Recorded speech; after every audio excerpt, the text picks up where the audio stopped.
যাদের বাসায় ডেস্কটপ আছে দেখবেন এই বাসার কিশোরীরা যুবক যুবতীরা তারা কম্পিউটার গেম খেলে, ঘন্টার পর ঘন্টা গেমের পেছনে ব্যয়।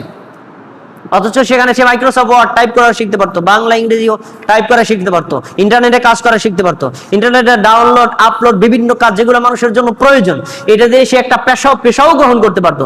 এগুলো না করে ঘন্টার পর ঘন্টা গেমের পেছনে ব্যয়।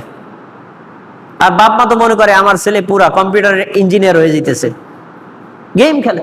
ঠিক একই অবস্থা মোবাইলে গেম খেলা, সাপ খেলা, আবার বিভিন্ন ধরনের খেলাধুলা আছে। দেখবেন কিশোরীরা, যুবকদেরকে দেখবেন আপনারা ওই গাছতলা বসে আছে, প্রত্যেকের হাতে একটা মোবাইল, ওরা গেম খেলতেছে ঘন্টার পর ঘন্টা। এবার গেম খেলা নষ্ট করে, এটা যুবকদের জন্য এক ভয়াবহ রোগ।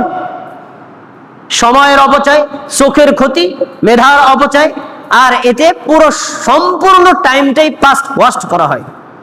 ইসলাম এই ধরনের অনর্থক কোন খেলাধুলার অনুমোদন করে না, সম্পূর্ণরূপে এগুলো হারাম।